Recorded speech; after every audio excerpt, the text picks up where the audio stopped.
Good evening. This is Michael Walker with the Data Science Group in Denver, Colorado at www.meetup.com. You can go to Data Science Business Analytics. Today we have a presentation on NoSQL non-relational databases with Will LaForest from TenGen. We also have Scotty Nelson from Ascend Analytics, who's going to do a presentation on Monte Carlo simulations. I believe that NoSQL databases are very, very important. Let me give you a few very quick statistics. One, the amount of data in the next 20 years is going to increase by 40 to 50%. That's an enormous amount of digital data, and over 95% of that data is going to be non-structured data. Only a very small percentage will be structured data. So NoSQL databases are going to be very important in putting some sort of structure, distribution, storage, and analysis of this data. Monte Carlo simulations is very, very important as well. Our clients are doing a lot of Monte Carlo simulations in scenario planning. To give you a brief example, to use a football analogy, how many of you saw the Denver Baltimore Ravens playoff game this last weekend? Okay, do you remember the fourth quarter? The Broncos are up 35-28 with just about a minute and a half left. They're driving downfield and they have a 3rd and 7 in their own territory. Do you remember that? In the fourth quarter. Okay, so the decision is you have 3rd and 7. I think they're around their 30-yard line. Do you take a risk and try and pass it to pick up that 3rd down and basically put the game away, run the clock out? Or do you run the ball, you probably are not going to gain 7 yards, and then kick it and make Baltimore with like, a minute 20 drive down the field from, beyond their 30-yard line for a touchdown? Well, let me tell you what the percentages say. The percentages say that you're going to make a 3rd and 7 40% of the time. But if you kick it, punt it to the opposing team with under a minute 20, and they start from beyond their 30-yard line, they have less than a 90% chance of scoring a touchdown. Okay, in business, Monte Carlo simulations, much more complicated, run those and help you figure out those statistics. John Fox, the Broncos coach, was absolutely right in playing those percentages. He ran the ball on 3rd and 7. We didn't gain it. We punted it. Baltimore got it at around their 30-yard line. They had a 90% chance of not scoring a touchdown. So happened they had, I think, 40 seconds left and still had to drive 70 yards, which made the odds like 99% that they weren't going to score that touchdown. Well, what happens is that 1% reared its ugly head. They threw a bomb. Our safety was out of position. He caught the ball. They scored the touchdown. They went into overtime. Baltimore won. Now, that's not the end of the story, because you run some more sophisticated Monte Carlo simulations, and then you can find out, well, we've got some other variables. We've got some other data.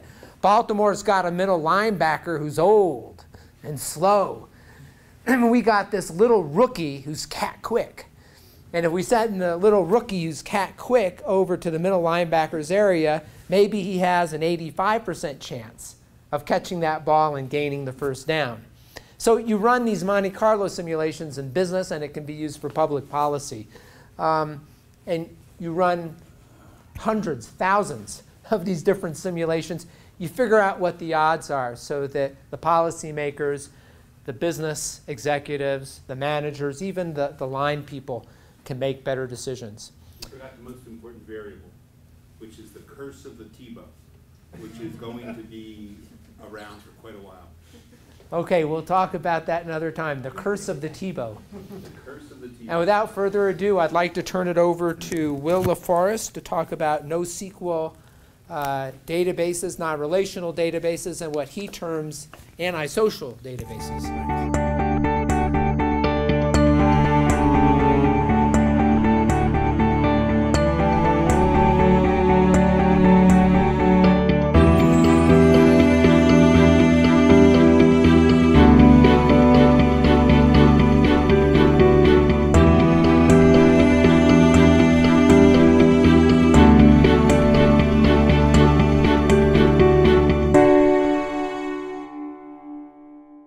Thanks everyone for coming.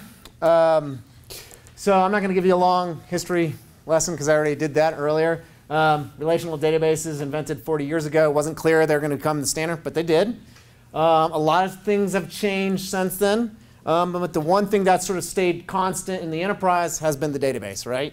Up until recently, and the business pressure that's caused the new innovation in the database market has been the dreaded big data word. I hate saying that. I throw up in my mouth when I say that, to be honest. It's so overused. But anyways, there's a reason for that, right? So we start seeing innovation again in the database market. And it really corresponds with the uptick in data. So that's sort of a bastardized curve that I lifted from IDC's data study. That's laid on top of my timeline. So I think we all know relational databases, right? Rows, columns, split up into tables. This is COD's terminology, but same thing, right?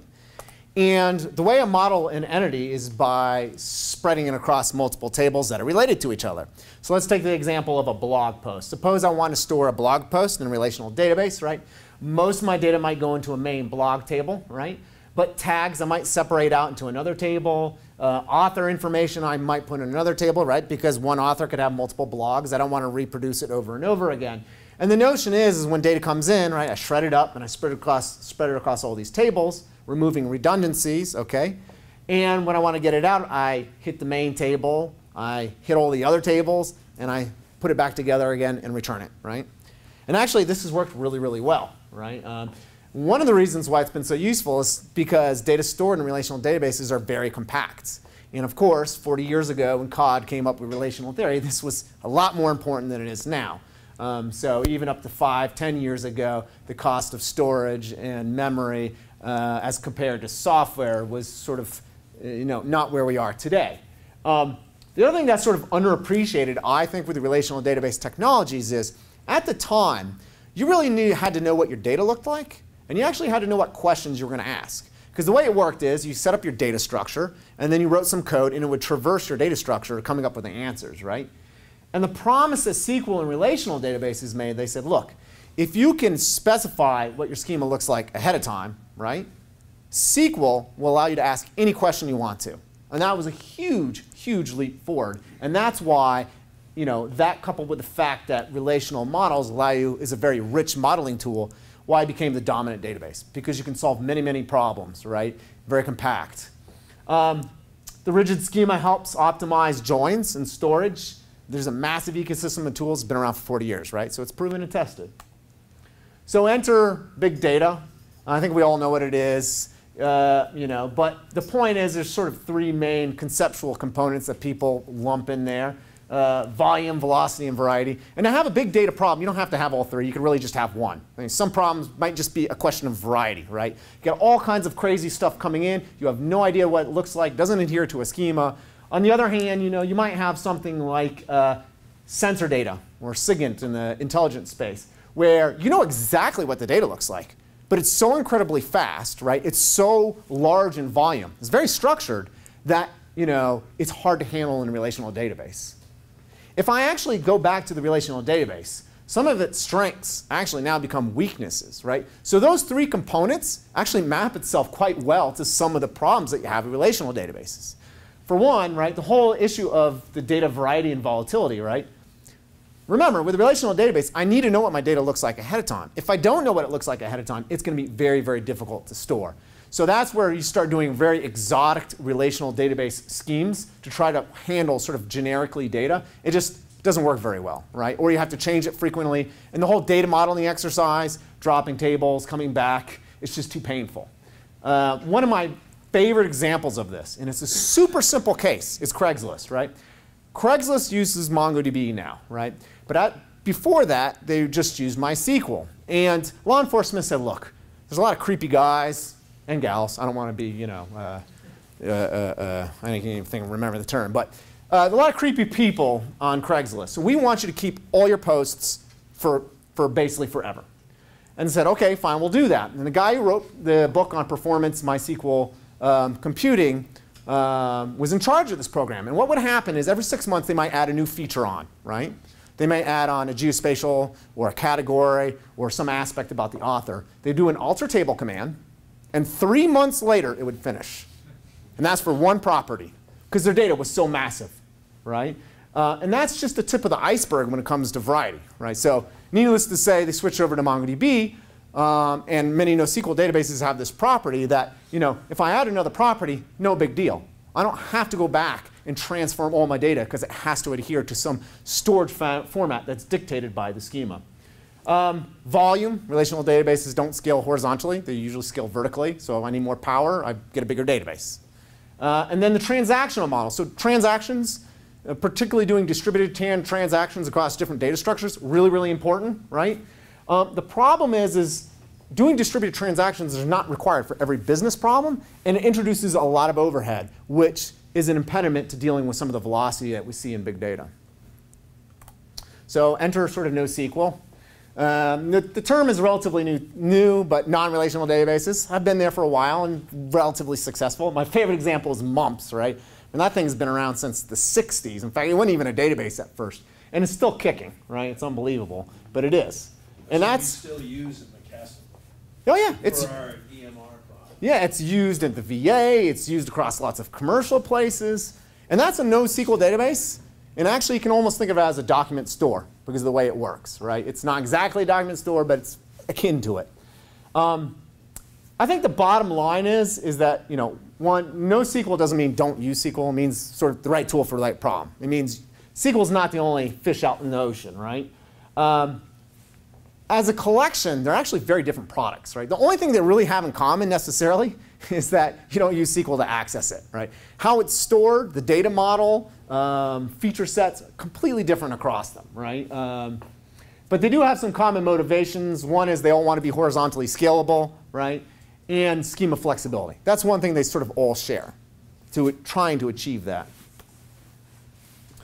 The way I view NoSQL as a space is I like to break it up by actually the data models. And there's lots of ways you can break it up. I think the data model that's used in the NoSQL databases is the most fundamentally dividing aspect, right? There's other aspects that some people might use, like data arrangement. So some people talk about columnar stores, right? Columnar stores are a way of partitioning my data and storing it on disk, right? But I don't think that's as fundamentally important. Maybe it's because I come from the perspective of a programmer, right? I don't think that's as important in determining how you access it, right, is the actual model, right? Because fundamentally, if I'm a programmer or a data scientist, I don't really care how my database is storing it on disk, as long as it's fast and has the features I want, right?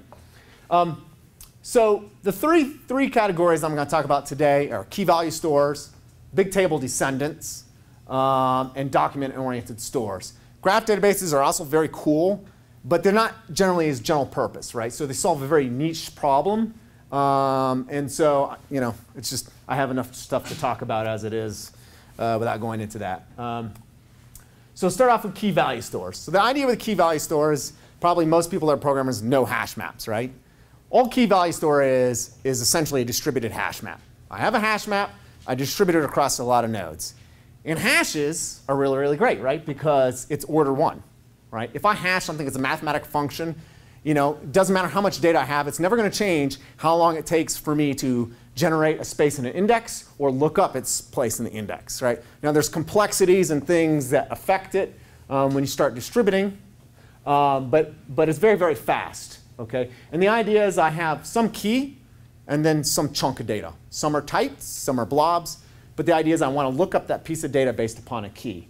So it's very fast. The downside to it is it's very simplistic. Right? There's a lot of features that you'd expect out of a database it doesn't have. Okay? So if I want to look something up on an exact match, that's great. But suppose I want to do a query like between this range and that range, well, you're hosed. Because a hash index is never going to give you that. It's good for exact matches, not ranges. You also can't do data ordering. And the other thing is, it's not a very sophisticated data model, right? It's like a key and a value. So when you data model things, what you end up with is sort of the primordial key value soup. So for one object, I might have 40 keys. Okay? So very simplistic data model. The big table descendants, and in this is, of course, Bigtable, Google Bigtable, which it's not released for public use. But HBase, Cassandra, React, these are all that sort of subscribe to this sort of concept. And the idea with a big table is that I still want to use hash indexing because I still want to be very, very fast, and I want to be distributed.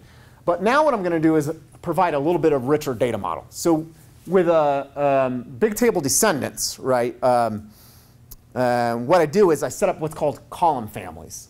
And the column families are actually fixed. So every row has some data in each column family. I decide ahead of time. So in that respect, it does have a fixed schema like a relational database. But once you get within a column family, you can put anything you want to. So let's take a look at the example, right? So in this case, I'm representing information about people, okay? And each row has a key, okay? And has a column family called contact and personal. Now you know that within the contact, right, I have a Twitter handle for myself, but I don't necessarily have one for Chris. And every single row could have different information within that column family, okay? The other way you can sort of think about it is as a nested map. So the only thing that's really indexed is the row key. But once you get within a row, the way you look up a piece of information is by another key. So like if I wanted to find the Twitter address, it'd be a key will, it would be the primary key will, and then look up on Twitter, and that would give me W. LaForest, right? So one thing you'll note from this is that we have some of the same problems as we do from the key value store, right? It's a more sophisticated data model, so it's a richer data model. I can model more things. But I still have the problem of what do I do when I want to do range queries? Because fundamentally, the index is still on a hash. The way HBase and some of the big table descendants solve this is that they put it on the disk in a given order. Okay, big table is a good example, HBase. It's called range-based partitioning. And they store it on a disk in a given order such that, for instance, if my primary key was date, okay, and I wanted all values between the first of the year and the end of the year, I could do one hash lookup on the first key, and then I just scrape everything off the disk because I know it's in order until I get to where the location of the second key is. The immediate problem you can see from this is I can only store my data on disk in one fashion. So this allows me to do range queries and ordering only on one dimension. And that is sort of the fundamental drawback, I think, of most of the NoSQL, most of the big table descendants, is they don't have secondary indexes. And even when they do have secondary indexes, they're essentially what they're doing underneath the covers is rematerializing the data, right? So you don't see that, but they're actually just doing all the data again based upon some other key. So there's obviously a storage issue there and a performance issue there, okay? The last point is some are consistent hashing based and some are range based. So Cassandra is something that naturally has been consistent, or React is consistent hashing, which means the idea is to spread it as evenly across my nodes as possible. But in that case, I can't store it in order on disk, so I can't do range queries. Okay? Any questions? That leaves me to my favorite one, of course. The document-oriented stores. So in this case, data is modeled as a document. Okay? And documents could be XML or they could be JSON. In fact, I hate the term document-oriented database because people think it's like SharePoint or something. But it's not. And it'd be more, actually, a better description would be object-oriented databases. But that's really passé, and you're not allowed to say that anymore because it wasn't successful in the 90s. But that's more accurate, right? So you can see here, here's an example of a collection of documents, right, representing people. And a person, each one of these is a person. And you'll note that they all have a name, and they share a lot of things in common, but they don't all necessarily have the other things. And that's the whole notion of being schema-free. And this is something that's sort of fundamental to document-oriented stores, right?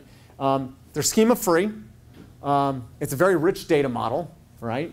And they usually have more sophisticated indexing options, okay? Again, here, how it's stored on disk and spread across a cluster varies, right? So some of them use a consistent hashing, and some of them use a more big table-like approach. Like MongoDB is what's called range-based partitioning. It's a more big table approach. And there's pros and cons to both. So what about Hadoop, right? Hadoop, first of all, it's not a database, right? Although Hadoop technically as a term refers to an entire ecosystem of projects that falls under the Apache Hadoop. Most people say Hadoop, they're talking about the Hadoop MapReduce capabilities.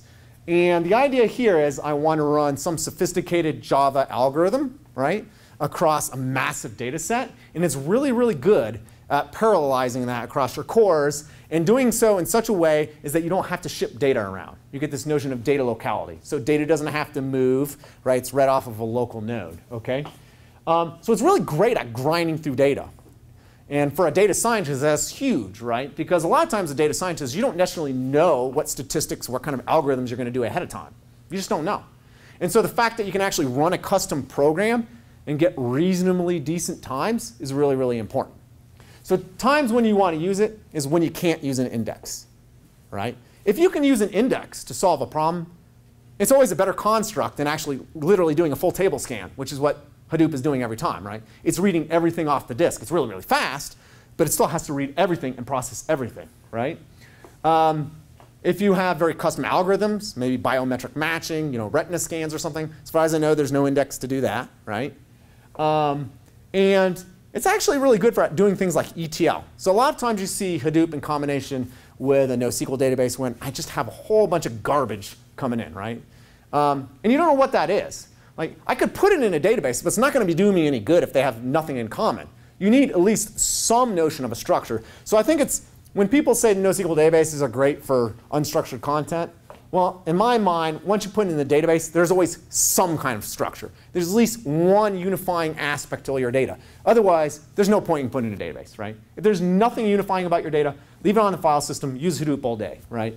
So a lot of people front-end data NoSQL databases with Hadoop. They run their custom jobs in Hadoop, and then they push the data into a NoSQL database for doing more operational activities.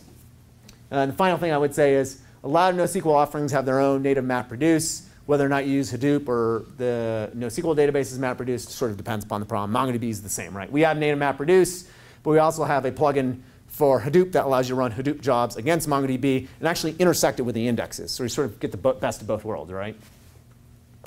OK, so any questions? Right. So that leads me to Mongo. I've already talked about this stuff in the beginning. We're open source. 2007 founded. 2009 we released. We've got lots of money, so we're not going out of business. Don't worry. My little nugget of sort of, I guess you could say, marketing here, but I think it's more than that. Is you can be confident that MongoDB has a rich community and it's not going anywhere, because we really are the leading NoSQL solution out there. So my two favorite metrics is Indeed is the company that tracks job trends across all of technology. And right now, the #2 job trend in all of technology is MongoDB, below only HTML5. I mean, that's huge. That means that the growth of jobs is just going and going and going, right? So that's good. It's good for me anyways. The second thing is actually 451 Group did analysis of LinkedIn, and they said, let's look at all the skills that people have listed. And MongoDB has more people listed in as a skill is really all the other NoSQL databases put together. Right? So it just has a great, rich community of people that are building their own open source projects that run on top of MongoDB and using it. OK. So if I was to go about creating a new database, I could do two things. That needed to be scalable, right? I say, well, relational database doesn't work for me. I want to make my own database. There's two things I could do. One is I can just wipe the slate clean, say, forget about all relational. I'm going to start from scratch.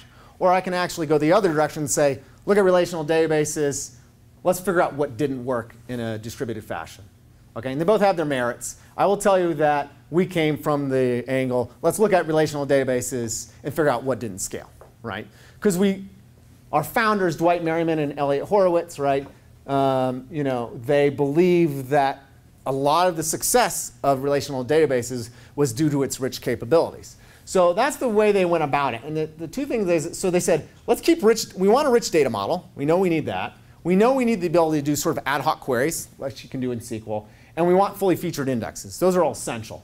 Let's look at what actually doesn't distribute well, OK? And the two things that just don't work well in a distributed environment, I already talked about before we started filming, is one is long-running multi-row transactions. So the idea is, I want to commit some data to this table, I want to commit some data to this table and this table, and then I want to do one commit, right? And either all needs to work or not work, OK? Well, this is important, but the problem is when we start talking about data that's spread across thousands of machines, in order to spread up a distributed transaction for a single record, it just does not scale. It's not performant at all, right? It works OK when I'm on a single box, even though there is overhead. But in a distributed fashion, it just breaks down, right? The second thing is joins, OK? Again, joins are super fast when they're done in a box because we're doing fast in-memory intersections. But once we start distributing in general, right, especially when I have end-to-end, large n by m joins, it just doesn't work well. Right? If one side of the join is relatively small, then maybe I can get by in distributed joins. So they said, let's keep everything else and eliminate those two things. Okay? More or less. And the interesting thing about those two things, though, is that they're both, I would say 90% of the time, surprisingly, it's not so much about the business problem that's driving the need for these features. It's actually about the data model. Because if you think about it, in order to use a relational database successfully, right, I have to, first of all, I have to shred my data across lots of tables. And so when I do that, it needs to either all work or not. So I have to have a distributed transaction, right? It has to go across all these tables and different data structures, because I can't have a piece of a person getting committed. Okay? Well, on the flip side, when I'm getting it out, the join had better be pretty fast, right? Because I'm going to maybe be grabbing hundreds of data objects. And so the joins have to be super, super fast. So both of these are actually artifacts of the relational data model. Now, that being said, there's still a good chunk of use cases where actually these features are very much tied to the business domain. The business domain actually might predicate that I have an extremely relational model, right? And that's, I need a relational database from that perspective. Or it may mean, you know, same thing. If it's a truly relational problem, I might need these distributed transactions, okay? So MongoDB doesn't do distributed transactions, right? What we allow is atomic operations at the document level. Oops. And we don't do joins, right? You can do a join, but it happens client side. And so you better make sure that one side of your join is relatively small. Otherwise, it won't be efficient. So just from a key feature perspective, data is stored as JSON. We're schema free, okay? Means you don't have to know what your schema looks like ahead of time and doesn't have to adhere to the same schema. We have CRUD operations like you'd expect. When you do operations on documents, it's atomic. It's either going to work or it's not going to work, right? It's going to be durable. We have a whole notion of tunable consistency and tunable durability, which is sort of outside the scope of this classroom. I think suffice to say is, by default now, anyways, the rule is it should be 100% durable and 100% consistent. Okay? And I'm going to talk a little bit about the distribution model in a later slide. Rich indexing, so we have secondary indexes, compound indexes, covering indexes, geospatial indexes. That's a lot of indexes. So rich indexing capabilities. We have replication for high availability. So if a node goes down, no big deal. System continues to operate. And then sharding for horizontal scalability, right? So I'm going to go into some use cases, but from a terminology perspective, or code actually I should say, we have databases like a relational database does. But rather than table, we have collections, and rather than rows, we store documents. Okay? So what does it look like to actually use MongoDB? Okay?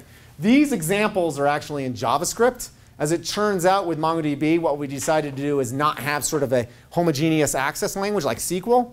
So what you do is, in order to use MongoDB, you program in whatever language you want to, right? So if I'm a Python programmer, there's a Python driver. You code in Python. If I'm a Ruby programmer, I do it in Ruby, and so forth and so on, Java, .NET. The downside, of course, is we have to have 1 to 2 engineers on every single driver. So there's a massive cost. But the upshot is it's so much easier to use, and it's driving great adoption in these various communities. So in this case, we're using JavaScript because our shell uses JavaScript. But first thing I'm doing is specify a document. Maybe I'm making a blog storage system, okay? And I'm going to say db posts, where post is a collection, .safe. Now, by default, you don't have to create a collection ahead of time. Actually, you never create a collection ahead of time. The first time you do a save, it's automatically created for you. And of course, you can tell I never specified anything about the schema. It just gets stored, right? And I can already query it. I can already sieve it, right? And in fact, let's do a select star from posts. That's our equivalent. If you just do a find command with no criteria, it's going to give you everything. Well, not really everything. It's going to give you the first 10, and then you can page. And the first thing you'll note, actually, is that we've added this _ID. You can think of this as sort of the primary key for MongoDB. Okay? We'll always have one of these, and it has an index on it. So just like the rule is with a relational database, if I have something that's uniquely identifying in my data, it's better off to use that as my _ID because I'm going to save myself an index. A lot of the lessons you've learned from relational databases actually apply with MongoDB, particularly on the indexing side. Okay? But if I want to do any sort of performant query, I don't want to do a full table scan, I'm going to have to set up an index. So here's an example of setting up an index on the author field. The direction has to do with whether or not you're going to use it for ordering. If you're going to use it for ordering, then you have to have it in the right order. If you, for instance, need to support both ascending ordering and descending ordering, you would create 2 indexes, right? Because the indexes themselves are stored in a B+ tree, and how they're sorted depends upon. If you're not doing ordering, then it really doesn't make so much difference, right? So here's an example of doing a query where I'm finding all documents where the author is equal to Roger. Now, the thing I like about it is that the query itself maps directly to the data. So the query is data, right? It's just another JSON document. So what I'm doing is I'm saying, here's an exemplar document. Find me all documents that looks like this document. So there's this, a big part of MongoDB and its success, I think, is this lack of impedance mismatch. If I'm a programmer, I have objects, I store objects. If I'm querying, I query my objects with objects. It's just it's sort of a lingua franca across my development stack, if you will. So you create an index on every variable then? Well, by default, we don't. But like a relational database, right, you will inherently run queries. You'll decide, well, that's not fast enough. I probably want to set up an index on it, or maybe a compound index. And then you set up the index as you need it. If you wanted to query every single aspect of your data, you might set up an index on everything. But just like a relational database, the more indexes you do, the longer it takes to ingest the data, right? Because now I have to update, instead of maybe 10 structures, B-tree structures, I may have to update 30. Doesn't the index take space itself? Of course, yeah. They're relatively compact, but yeah, they do. They take up space on disk and in memory, of course. And you always want your indexes stored in memory for quick access. In fact, MongoDB, and we'll talk about this a little bit later, is you can think of it as an in-memory database. So we use memory mapped files, and we try to keep as much as possible in memory. So every time you access something, if it's not in memory, it gets loaded into memory. At some point, stuff that's cold will be kicked out of the disk if you run out of memory. And so we have customers that actually, their performance requirements are such that they need to keep their entire data set in memory. And they do that. And the beautiful thing about a horizontally scalable database is it's very predictable, right? If my data is going to go up by 128 meg or gig, I just need to make sure I have another computer with 128 gig in my cluster to support it in the memory. So plenty of our customers don't have everything in memory, right? A lot of them just want to store the indexes in some hot data that they access quite frequently. All right, so here's some more query operations. Some examples of using operators, right? We have operators do all kinds of things as you'd expect, right? Less than, equal than, or not in, is it of this type, etc.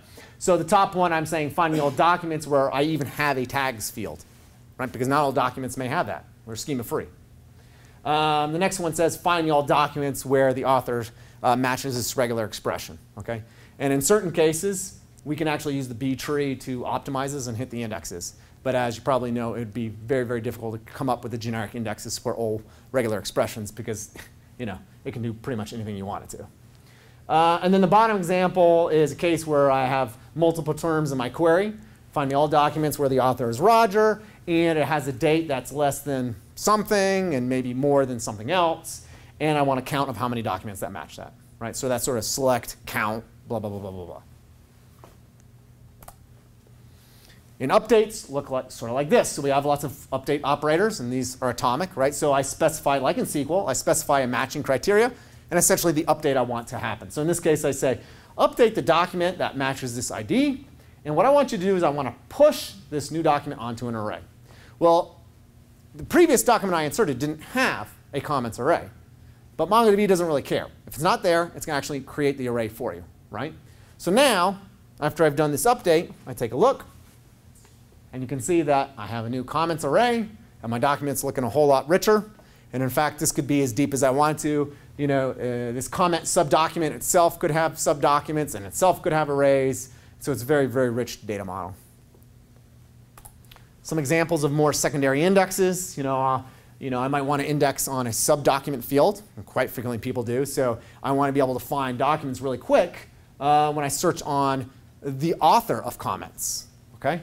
Or I might want to index an array. So in MongoDB, when you index an array, it actually indexes not only the array, sort of its atomic value, if you will, but all the elements in the array as well. So in that way, imagine I have an array of lots of strings. That's almost like a keyword search, right? It's not full text in the sort of traditional sense, although actually full text has just recently been added to the product. So And then the bottom example is me doing a geospatial query. I've left off all the details, like do I want a spherical model or Cartesian model? How close does it need to be? But we have sort of very sophisticated polygons, bounding box, point radius, geospatial capabilities. Any questions? So the area that really is probably most of interest to you guys, I have the least slides on, of course, because I'm an imbecile. But in general, you know, what I've talked about is how you insert data into MongoDB, how I update it, how I query it, right? Sort of CRUD operations, what you'd expect out of an operational data store. That's all well and good, but what do I do with that data, what's in there? If I'm building something more than an operational app, if I want to analyze it, that's where these guys come in. So a lot of people do it on the client side, and particularly in the data science, I'm amazed nowadays how many people actually use Python. Right? They want to solve a statistical problem, and rather than using something like R or some other statistical package, they spin up Python and they just do it themselves. It's awesome. I love to see that. But you could use R. So we have a plugin for R, so you can do your R operations and pull data out of MongoDB. MapReduce inside of MongoDB is a possibility, so you can specify MapReduce functions in JavaScript, and then it'll get spread across a cluster. Okay, it's a big hammer because you can basically do anything you want to, but it's not going to be as fast as, say, our aggregation framework, which is the next item on the list, or for instance, doing MapReduce in Hadoop. Okay, it's just more. Imagine I want to build a summarization table. It's sort of a high latency operation, right? Because it's going to go through a lot of data, okay? The next one is the aggregation framework, and this is very much sort of geared to do a lot of the operations you'd expect out of SQL aggregates. If we care about it, I have slides later that sort of map SQL aggregates to the aggregation framework. But the idea is it's sort of a pipeline approach. So I have various operators, and they can feed into other operators. So it's very, very flexible, sort of like Unix pipes, right? For those of you who do that sort of thing. Woohoo! SetAuc, baby. And then the final is Hadoop. So I mentioned this earlier. We have a Hadoop connector, and the idea here is I want to run a MapReduce in Hadoop, but I want to do it against data inside of MongoDB, and I probably want to do it based upon a subset of the data. So one of the things about Hadoop generally is I scrape all the data off the file system, or even if I'm using HBase, by the way, it still goes through all the data. But what if I know something about the data I want to analyze? So going back to the biometric matching use case, right? Suppose I know something about the people that I'm running a biometric match on. I know that he's a male between the ages of 14 and 40. These are all things that you can use an index to resolve really, really quickly. And so do that. Use MongoDB to resolve this query. And now instead of scraping through maybe a terabyte of data with Hadoop, I might be able to get down to gigabytes of data with Hadoop. There is a tension, I think, between using the database to down select for performance and using Hadoop's data locality on massive scales, right? So if you can down select reasonably well, then you're going to be better off using the indexes to intersect with the MapReduce jobs. If a query doesn't down select, then actually it might be more efficient just to grind through it all. Okay?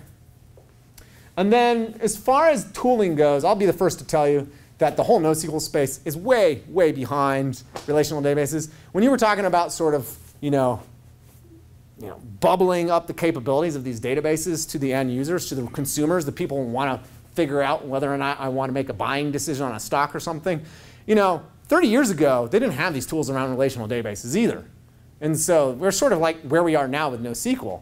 I think the tools will progress, right? We're starting to see some more BI tools that have integrations. So Pentaho is sort of my canonical example, right? It's an open source BI, and it has integration for Hadoop, and it has integration for MongoDB. There's things like Jaspersoft. Icono is actually an interesting platform that's written on a combination of MongoDB and Hadoop, and it's very much geared towards unstructured content. So making sense of it, enriching it, analyzing it, entity extraction, then running Hadoop and MongoDB sort of jobs. And then Nucleon's just sort of another lightweight BI tool that's out there. So I think the story is going to get better as some of the big boys start to add features, but we're getting there. Any questions on this? Your clients that are, for example, running Hadoop on MongoDB, is that organized as the same team generally, or is that a Hadoop team working with a Mongo team? That's a good question. So the examples that I'm familiar with, and albeit I focus on the federal space, almost all the intelligence agencies are using a combination. And in those cases, it's usually the same team. So like a really smart guy. You know, I'm going to be honest. I mean, Hadoop is a much, I mean, Mongo is really relatively simple to understand from a programming perspective, data storage. I think Hadoop is a little bit harder to stand up and get going, right? So believe me, if you can manage to do Hadoop, MongoDB is going to be a walk in the park for you, right? But good question, actually.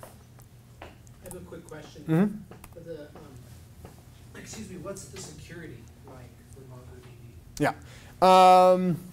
So I normally have a security slide when I'm talking to my spooks, but I took it out for you folks in Denver.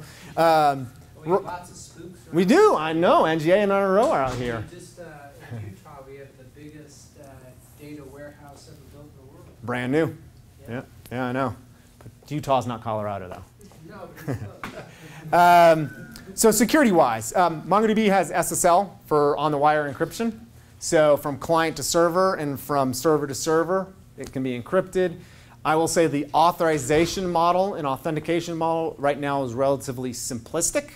But what's going in the product by the end of the, so right now you can, for instance, authorize at the database level. A person's allowed to read or write or just read or be an admin, right? This is Mickey Mouse stuff, really. So typically people that want to enforce sophisticated security right now do it in an application layer.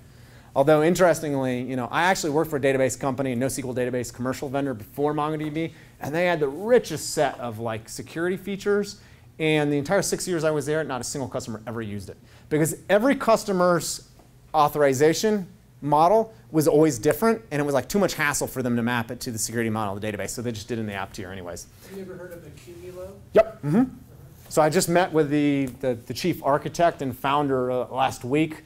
Interesting project. So the thing I was going to say, in a year's time, we're actually adding cell level security. So you will be able to authorize all the way down to the field. So in other words, I may have a document, and a person, I'm going to use the Intel side because that's what I know. Suppose a person has secret permissions, but maybe a piece of my document is top secret. If I query upon that and I don't have top secret, I won't be able to see it.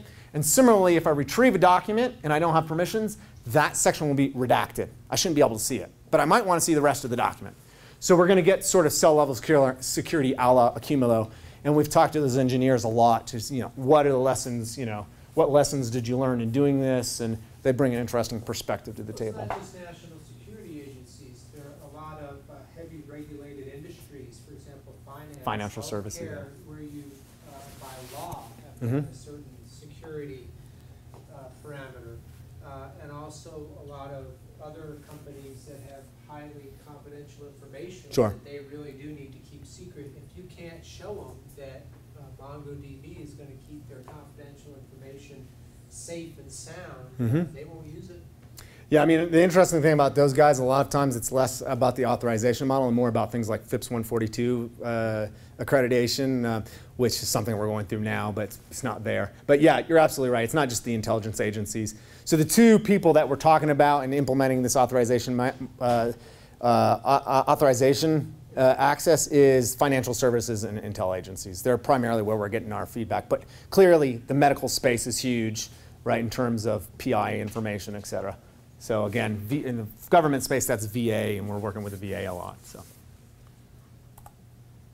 okay, nearly done, folks. So, from a scaling and deployment perspective, you know, we have production clusters already where we have, you know, data sets of well over 100 billion objects, right? Systems where we're getting more than 50,000 queries per second per server, okay?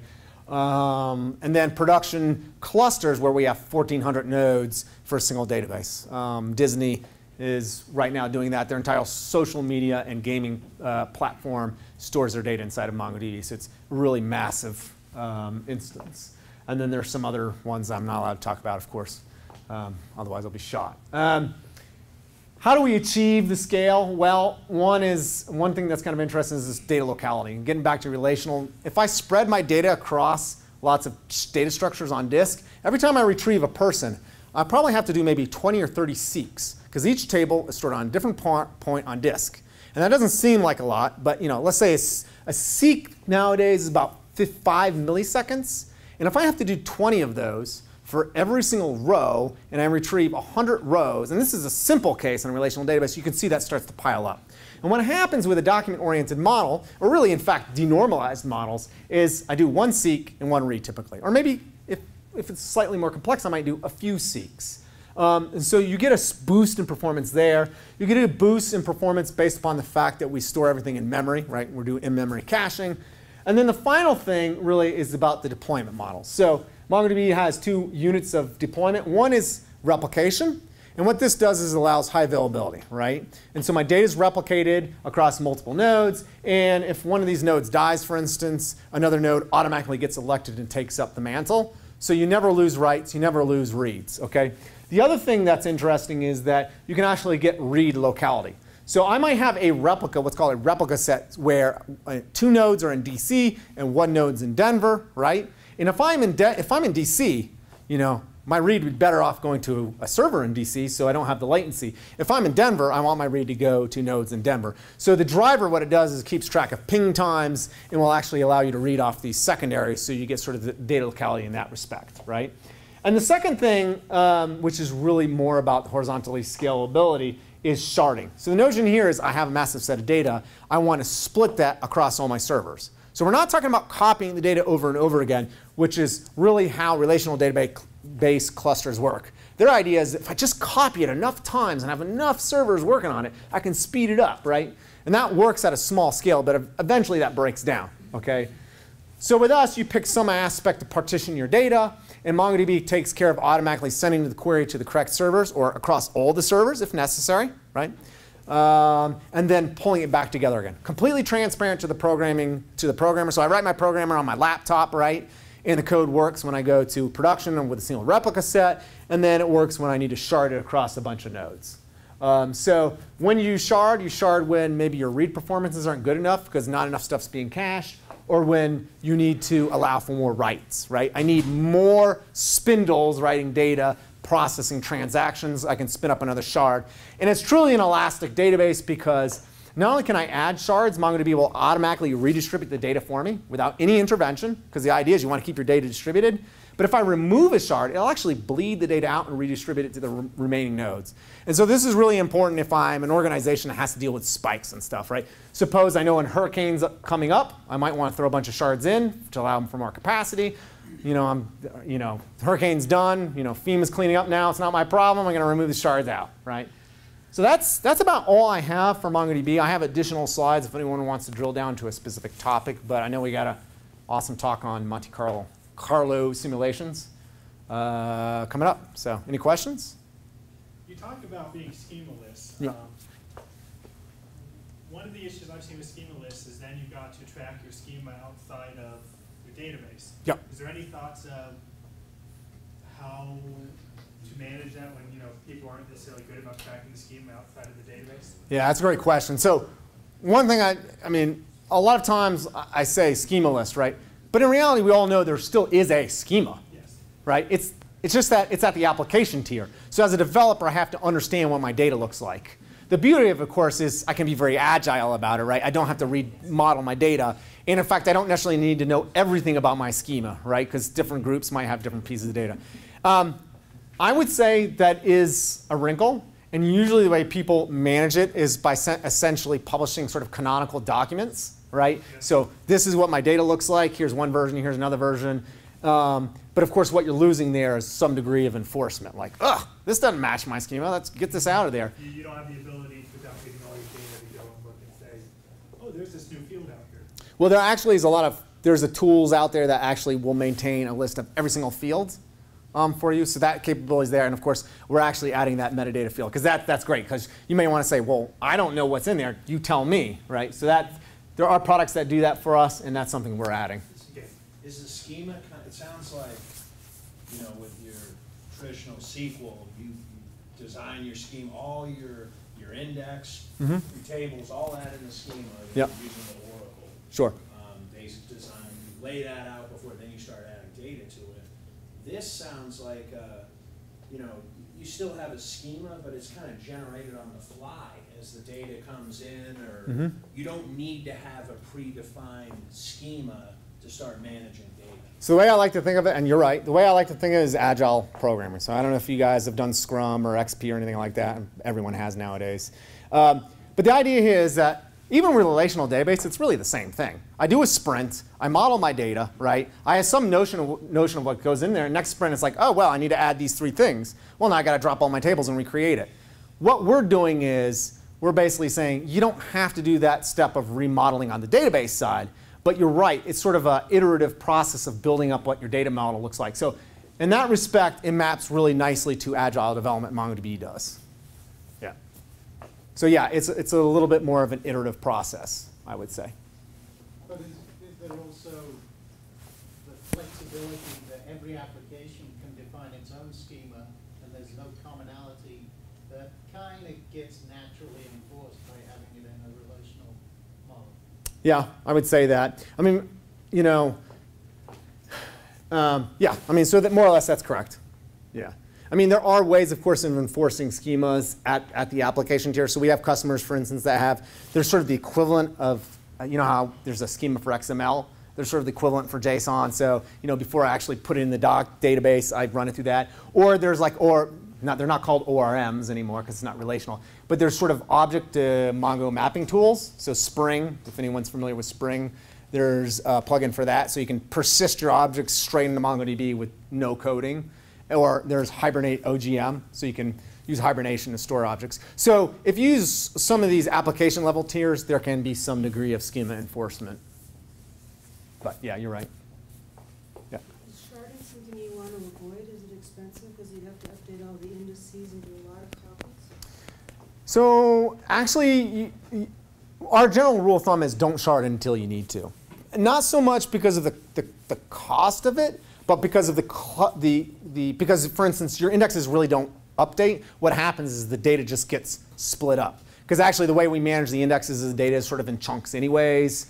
So whether or not it's on one machine or multiple machines doesn't really affect it too much from an indexing perspective. But the reason why we recommend not doing sharding until you need it is because there's an infrastructure complexity to it, right? So now I have to have multiple shards, and we have something called a MongoS, which essentially lives on the app server that it routes the queries through, and then there's sort of this notion of keeping track of where the data. So it just brings the complexity of your infrastructure up to the next level. So one of the cool things is when you switch to replication or you switch to sharding, there's no downtime though, right? So start off with a replication set. Don't use sharding until you're seeing that your performance actually, you want to do it before your performance gets bad, right? I think that's a good rule of planning, but don't move to it until you think you're going to need to. Yeah? Can you very briefly distinguish between MongoDB, React, Cassandra, Couch, Yeah. HBase? So HBase, Cassandra, and React are all big table implementations. They're very scalable and very fast. They suffer from sort of not having some of the rich features that you'd expect out of a relational database. So the way I like to view the spectrum of where MongoDB fits is there's sort of this curve, performance and feature. And the idea of MongoDB is to be very fast and scalable, but try and get as much of the features of a relational database. So, you know, for instance, it might be like a React might be slightly faster. I'm not saying it is, but will have potentially less features, right? So React, Cassandra, HBase are all big table implementations. Okay, so they use hash indexing. So that doesn't allow for ranges or ordering. HBase allows it if in one dimension by partitioning it. And Cassandra actually now has some sort of range-based partitioning they can use. It's a little bit wonky though. Couch is another document-oriented store. They are interesting in that you map your queries to essentially MapReduce functions. So rather than set up an index like you do in MongoDB, which is sort of similar to a relational database, right? I pick some aspect, and MongoDB will do the best job it can of using the indexes are there to make it very, very efficient. In Couch, what you want to do is know what your queries are going to be ahead of time, set up an index which is actually mapped to a MapReduce function. It's almost like materializing an index, if you will. So you can do a lot of complex indexing, but the downside is it really needs to map one-to-one with your queries, and there's sort of an overhead cost to it. CouchDB is MVCC. It's a temporal database, so it's append only. It's not update in place, whereas MongoDB is update in place. The advantage is a little bit simpler when you're doing a a distributed model, so there's a certain elegance. You won't get sort of a compaction requirement like you see in MySQL or MongoDB. The downside is that what happens is you get all this data that has to be periodically flushed from the system, and all the data has to be remerged. So anything else you mentioned? I think that's okay. Yeah. I mean, one of the things I would say, Redis is one you didn't mention. I'm actually a big fan of Redis. It's a very high-performance key-value store. That's something that is great. If what you want to do is have a very fast cache that's distributed, and you don't need to do crazy queries and that sort of stuff, then Redis may be the way to go, right? It's super good at that. So I think that's about it. Any other questions? Yeah, how does the onset of the SSD age affect your thinking about data locality and Yeah. seek times and stuff like that? So it certainly helps mitigate that, right, for sure. So the fact that you have to do all these reads, now that sort of issue goes away. So from a relational database perspective, it's great because it just makes it a little bit faster. I don't think it changes the story for partitioning data across a network, though. So it basically gives a little bit more legs to the relational database. I think it helps if I'm using hash-based partitioning, right? Because now it doesn't matter how I store it on disk in a given locale. So yeah, it's cool. I mean, even with MongoDB, you're going to see a benefit because we still do seeks, don't we? Right? Yeah. Any other questions? Yeah. If you want to do statistical work in R, Yeah. what's the advantage of using MongoDB over using Hadoop? Well, I think the question is whether or not you can use our indexes to get to a subset of data that you want to crunch through in R. If you can use indexes, again, if you can represent a subset of data by a query that maps to our indexes, right, the advantage is now I'm dealing potentially with a much smaller data set that I have to grind through.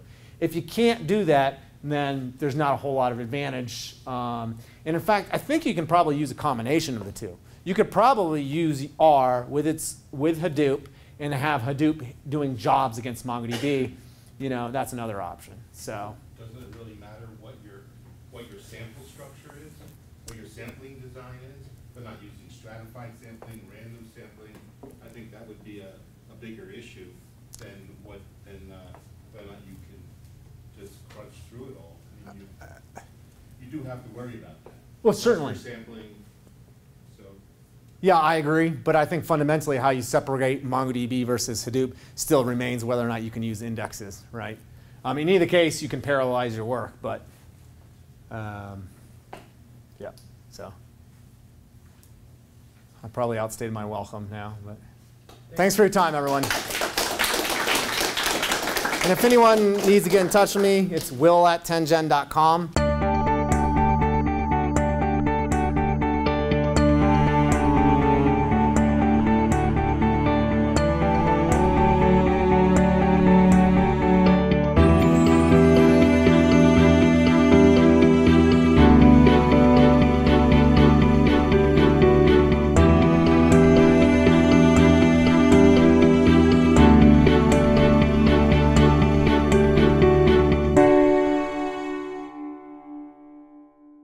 Started. My name is Scotty Nelson.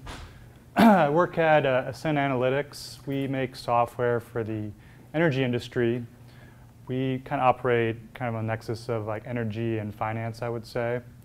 So what we make are tools for helping energy companies understand their risks in the energy markets. So we're really focused on helping them understand how to hedge their portfolios and make sure that they're not getting overly exposed, can't lose too much money, and understand what the consequences of their decisions are on their portfolio returns.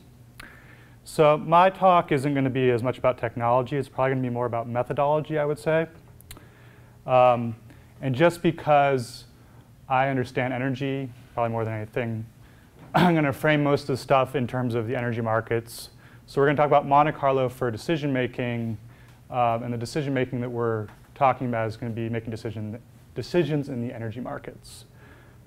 To frame kind of where we operate, I'm going to talk a little bit, give a little bit of background on deregulated power markets, which is what we're operating in.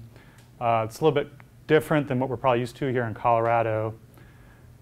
But I'll go through kind of the market structures that we're operating with. I'm going to talk a little bit about decision making under uncertainty. So like Michael touched on, a lot of times decisions need to be made and you have risk drivers that are uncertain. And you can go about making your decisions in a couple different ways. You can do deterministic type analyses, you can do sensitivity analyses, but a lot of times those don't cover realistic situations. They don't cover real world scenarios, so we turn to Monte Carlo simulation to help us generate scenarios that could actually happen and are correlated in the proper ways. Once we have the risk drivers simulated, we need to talk about how we're going to optimize our decisions. And that kind of gets into a different area around like your decision-making process, if you're doing like constrained optimization or unconstrained optimization. If your decision you make today impacts what you can do tomorrow, that has different implications as to how you solve that process. So that won't be the complete focus of this talk, but I'll kind of touch on that. So once we covered decision-making uncertainty as a whole, we'll talk about the structure that we use at Ascent Analytics to do our energy risk models. So I'll touch on model specification, estimation, simulation, calibration, and how do we benchmark our simulations to make sure that we're really reflecting the real world properly.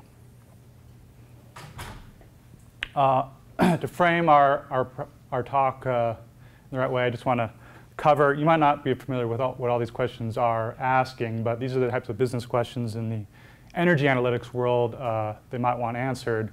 I have a portfolio of generation assets, loads, trades, and unlike the stock market, there's no price right now that tells me how much my stock portfolio is worth. I need to know how much my energy portfolio is worth at some time in the future. So I need to know value on my portfolio, and the other side of valuation is hedging. Also, if I own a generation asset, a power plant buys natural gas on a spot market, which is volatile. And if the price of electricity goes up high enough, it'll turn on and convert that natural gas into power and sell that into the power market. So it's exposed to fluctuations on the natural gas side and the power side. So the question is, if I can sell that power forward, if I can sell forward 2013, 2014 power today and lock that price in, how much should I sell today to minimize my risks? If we're talking about an energy portfolio that's complex, operating in a lot of markets, I also want to have some idea of what kind of risks are we being exposed to. In financial markets, usually this is referred to as value at risk, but in physical markets like power, we actually refer to as gross margin at risk because we're talking about a physical asset that generates cash flows, and we're also talking about trades that are being marked to the market. So kind of merging those concepts together a little bit. And kind of bringing it all together is, if I do have a holistic view as to what my portfolio is worth, how can I trade in the markets today to maximize my profits and minimize my risks? That's portfolio optimization.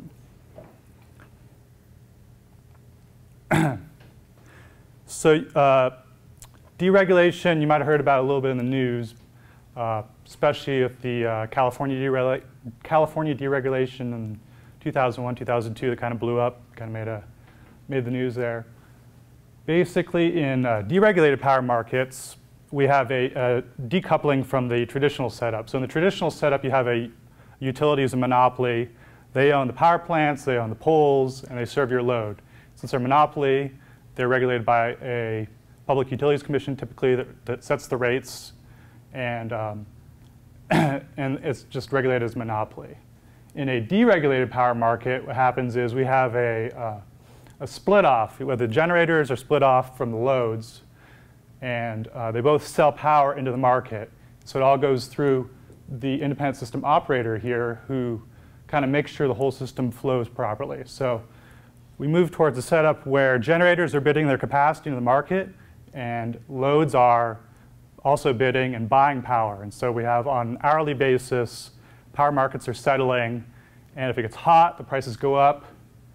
Typically, we're going to have to turn on the more expensive generators, and that's going to set a marginal price of electricity higher. And because power is instantaneously produced and consumed, there isn't a possibility to store any power. So the price of power is extremely responsive to changes in supply and demand. So we're going to talk about two concepts in the energy markets: generators and loads. In general, if we're talking from a financial point of view, from a risk point of view, we can we can understand the risk exposures of a generator on the left here. What we're plotting is the power price. So you can see as the power price goes up, the generator can sell its power into the market. It's going to be worth more. So all things being equal, it has a certain, yeah, go ahead. Sorry, before you go ahead, could you briefly define what a generator is? A generator is a power plant. Okay. Yeah. Load?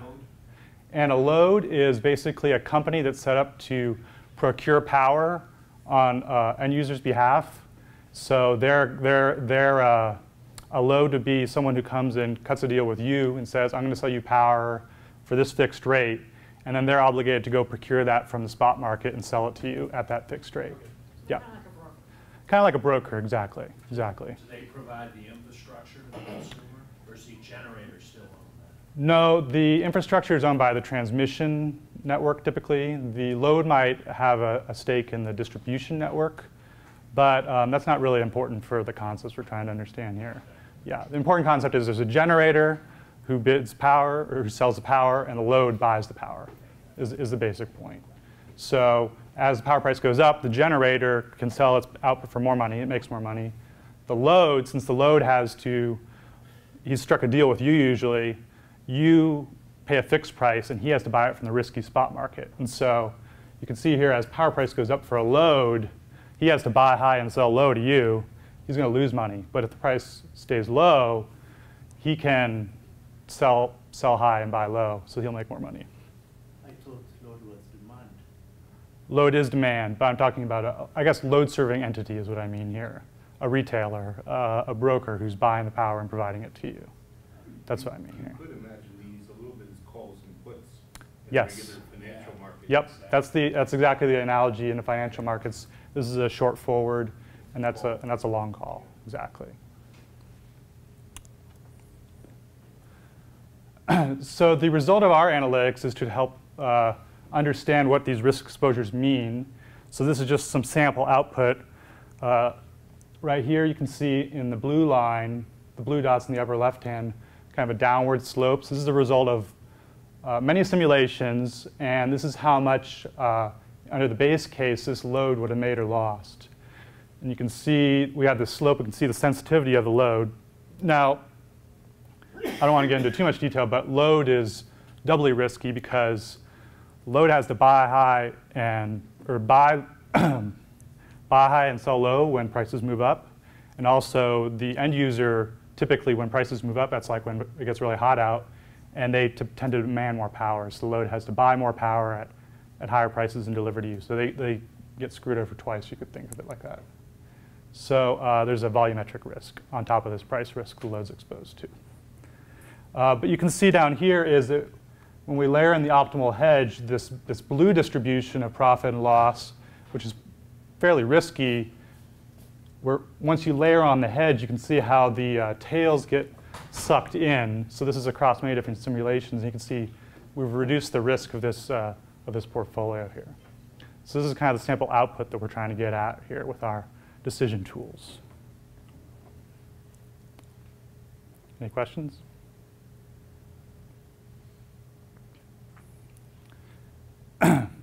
So decision making under uncertainty, big area, kind of build up to why Monte Carlo simulation makes sense.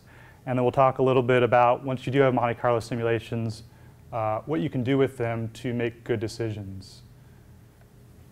What I'm showing here is a sample output from a power plant. So a power plant who's responding to market prices.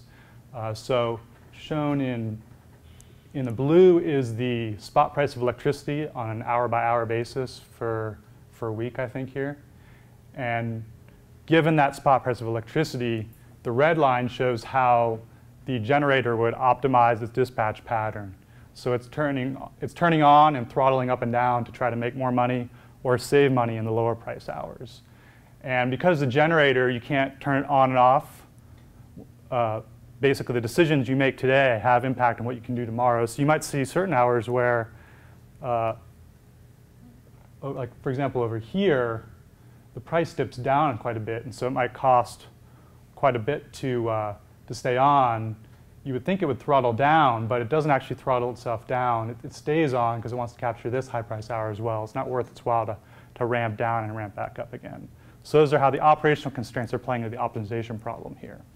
So the question is, if we did want to plan for next year and we want to know how much our generator was going to generate, how would we go about doing that? Well, one simple way to do that would be to say, okay, well, we know historically, for example, the natural gas prices have been this blue line. So this is the last 4 or 5 years natural gas prices. You can see pretty big run-ups and run-downs here. So the question is, if we have to make a decision for next year on how we're going to run our power plant, how would we go about coming up with a natural gas profile to value our power plant against? Well, a simple way would be, okay, we'll just take an average by, since spot prices trade daily, average by day of year over our history that we have and project that forward.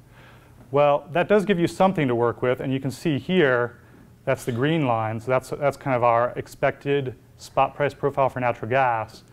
But what you'll notice immediately is that it doesn't really follow any of these crazy stochastic trends that we're seeing in the actual price data. So we're kind of averaging out all the noise.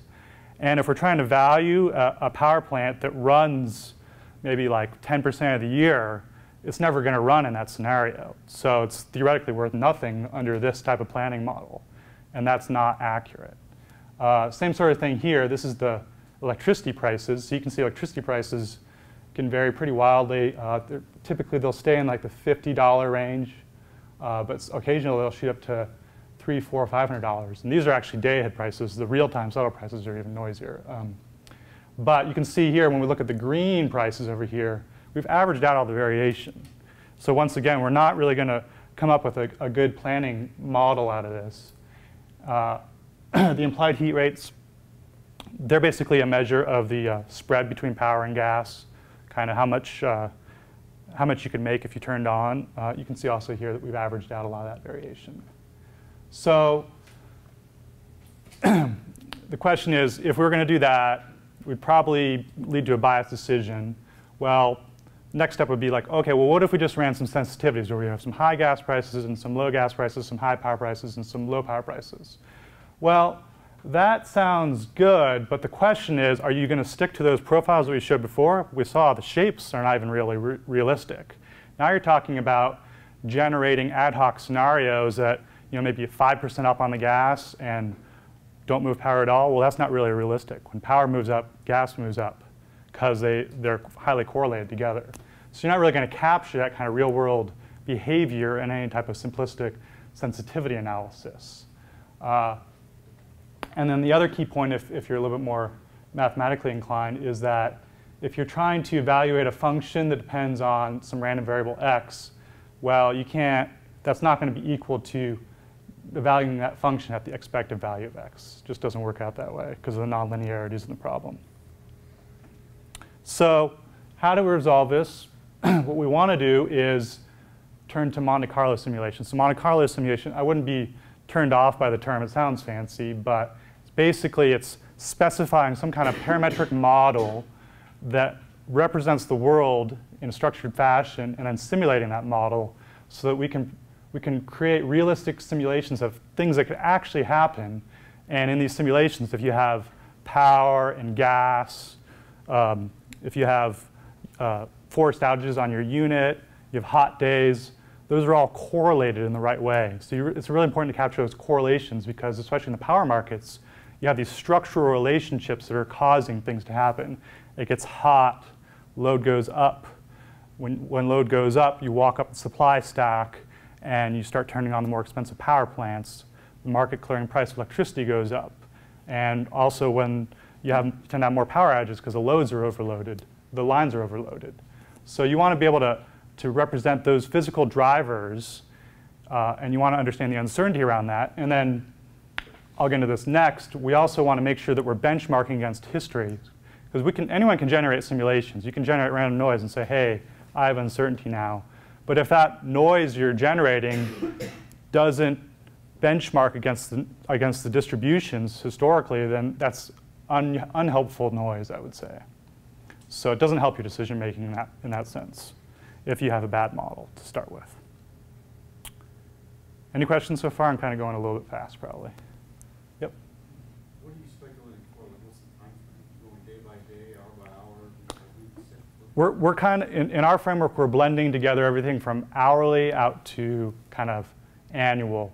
So our planning horizons are probably like 3 to 5 years, which is about how far out the markets will typically trade. But the fundamental risks that we're trying to hedge are how will our power plant run at the hourly level 3, 4 years from now. So we've got to blend those two concepts together in order to hedge them today. So you're only using parametric distributions? You don't use empirically based distributions that may not be? Well, we're calibrating all of our models into actual data.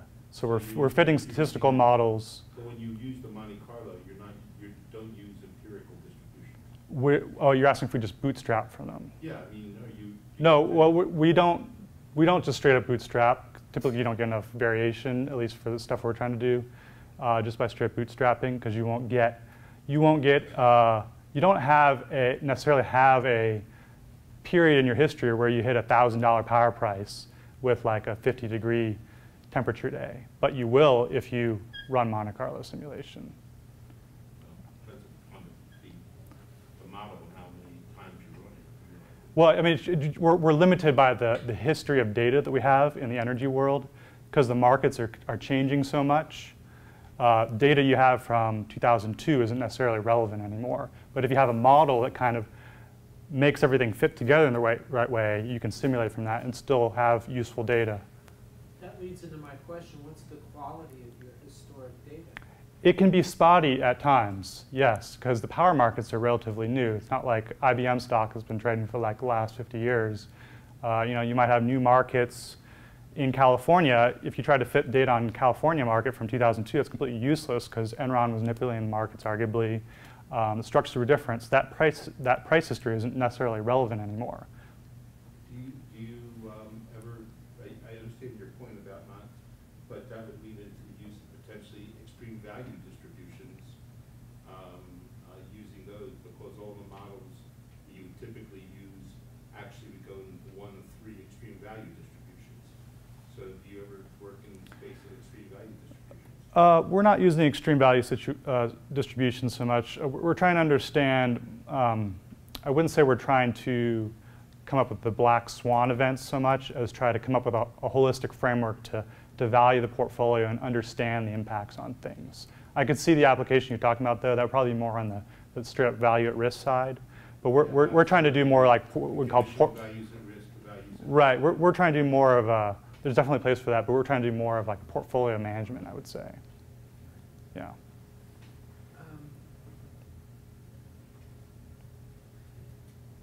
Do the models become more accurate the more times that you test them? Well, we are moving in that direction. Right now, we're kind of refitting them periodically, but we're moving in the direction where we're going to make them learn more because they have seen a lot of data. Yeah, I get what you're saying, and that's the direction we're moving. We're not there yet. Yeah. Okay, so I just talked about how we would go about simulating a risk driver, and we're trying to optimize some kind of decision-making process. So now, we're talking about energy here.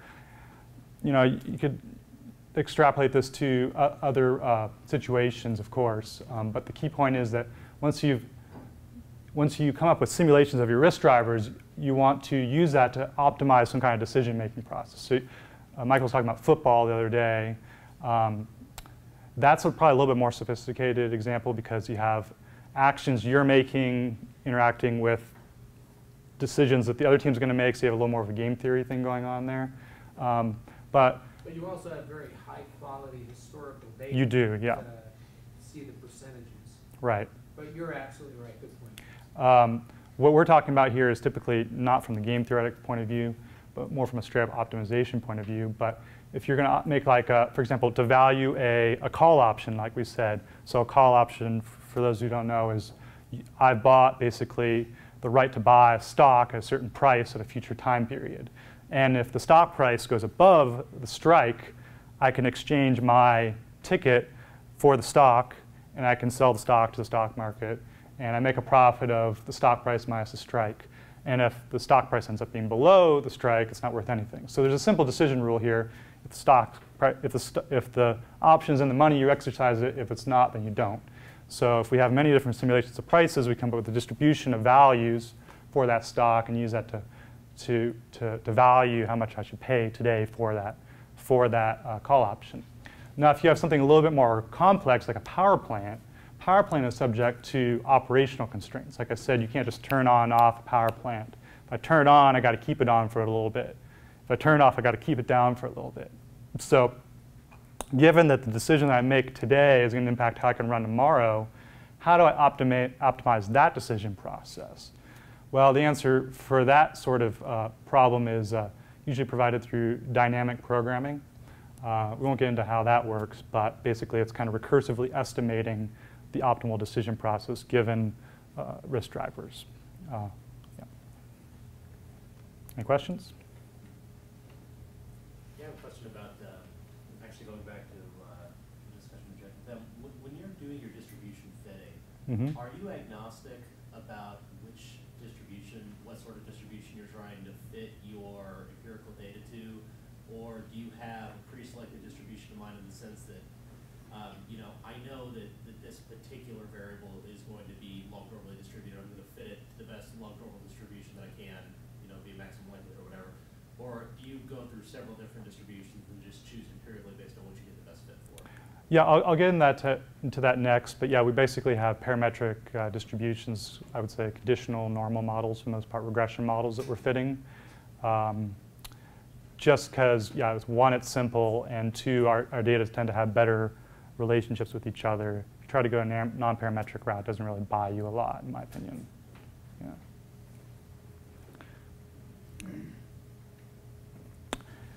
Yeah.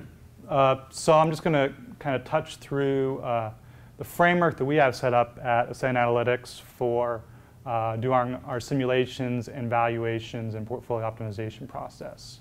So the first step in the process is we need to specify a set of models. So usually those are statistical models. If you can embed fundamental relationships between your different risk drivers, it tends to make things work better. What you probably don't want to do is just form a giant covariance matrix of everything that could impact you under the sun and try to simulate that in one shot, because you're not going to maintain any useful correlations or out of that, and you're going to get not helpful noise is what I call it. So specifying some model or set of models that parsimoniously capture the relationships driving your risk drivers. So the next step is to estimate the model. Usually statistical techniques come into play here. If you want to make assumptions about the distributions or the error distributions, this is where you talk about that. But you know, fitting the models in some manner, maximum likelihood, and so forth. Once you have a model fit, simulating the risk drivers, and once you have simulations, this is actually an important step in the real world, is making sure that you benchmark those simulations to make sure they're matching up with what we can see in the real world. So critical for us is when we do our price simulations, we make sure that we're matching what the market's quoting today, because the best forecast of what the price of power is going to be tomorrow is what the price of power is today. And so it's really important that we enforce that we're matching up with the markets. But we have noise around our simulations as well. Given that we have a set of calibrated simulations, we're going to run it through our dispatch optimization process to value power plants. If we're talking about valuing run-of-river hydro plants, for example, we'll have to run that through an optimization engine.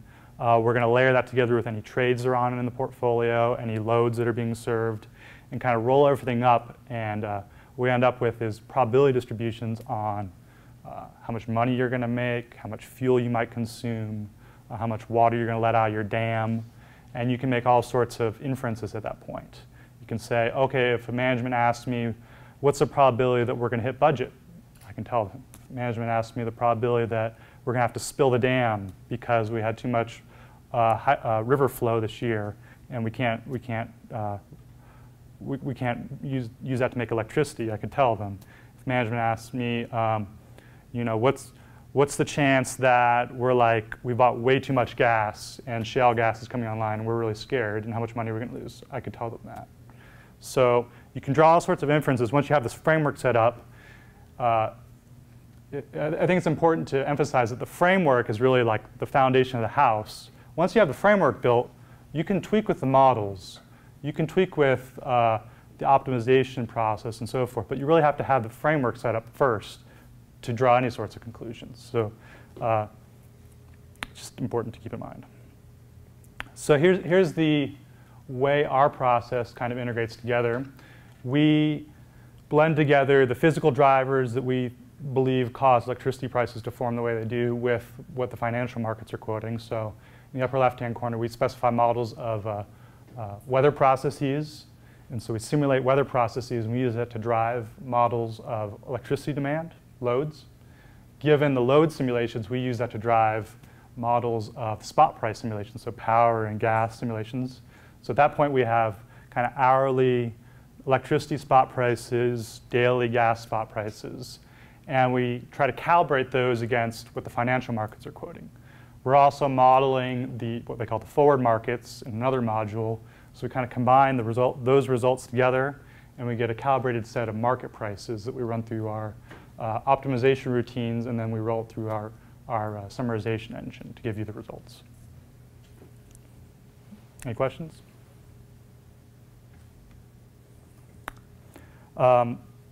Just getting back briefly to the physical drivers of electricity price formation in the power markets.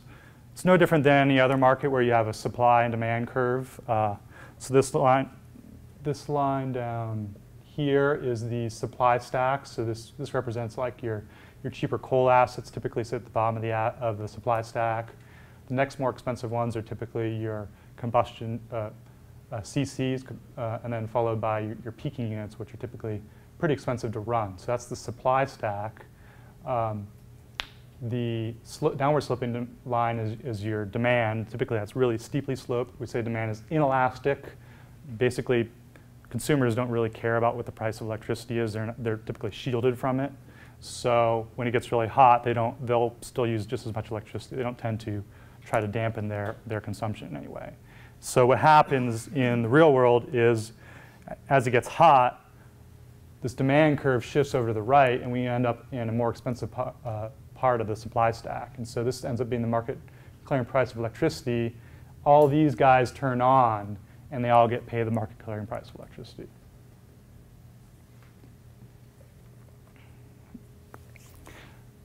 So I'm just going to kind of go through some of our simulation models and kind of give you a better flavor of what we're trying to fit and benchmark against. What I'm showing here is just historical weather patterns.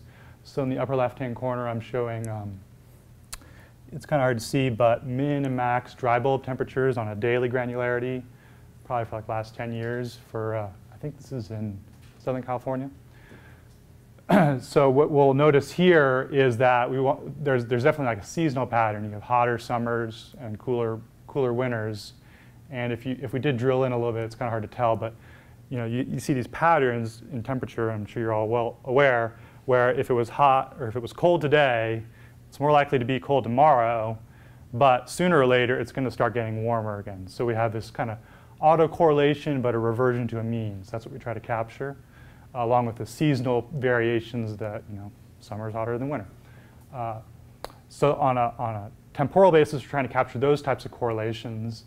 And on a spatial basis, we're also trying to capture the fact that, nearby weather stations tend to be correlated with each other. So I think this is USC and LAX. If it gets hot at USC, it's probably going to get hot at LAX. Yep. Do you factor in a black swan event, whether it's man-made or act of God? We're keeping it pretty simple, I would say. We're fitting just a vector autoregression to the temperature series. So no. Okay.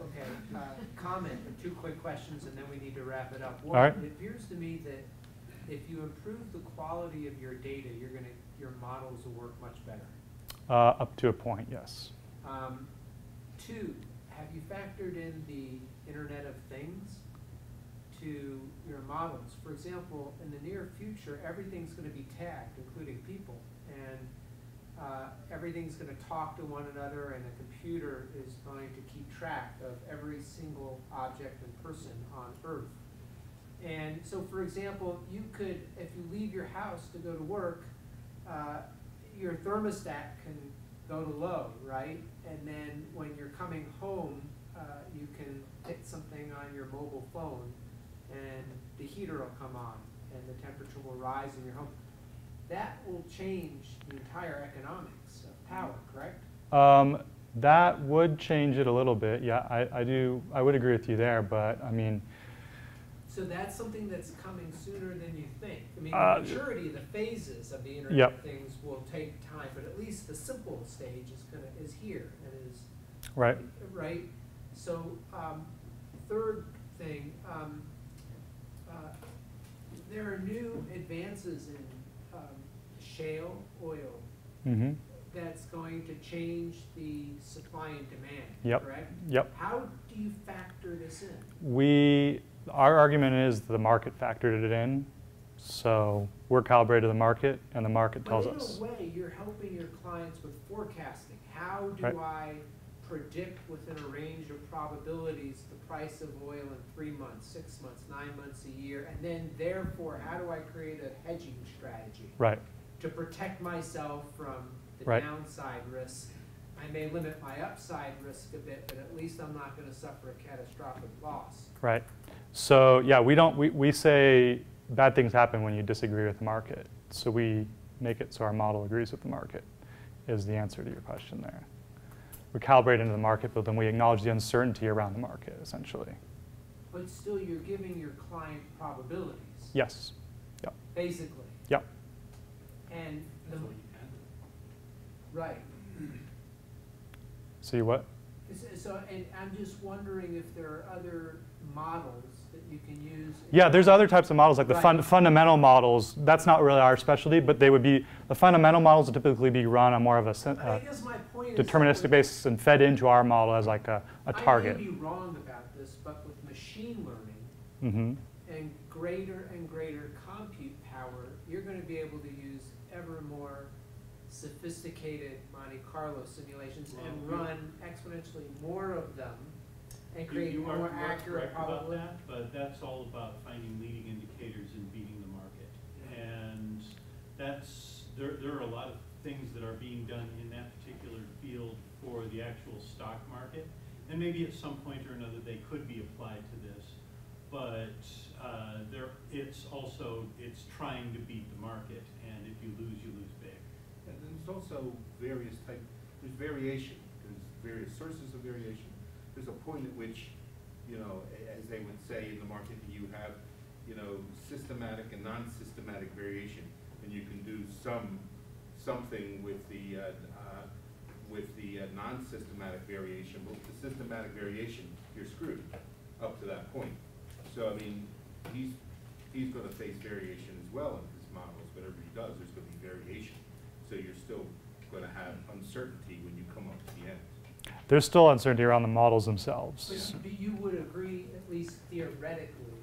Can we maybe pick the questions up? I just want to make sure I get through the slides before. We only have a couple more minutes. We need to be out by 8:30. So I'm just going to kind of breeze through. I was talking about load, so you can see the historical relationships in loads. In the upper left-hand corner, you can see summer loads tend to be peakier because people turn on their air conditioners.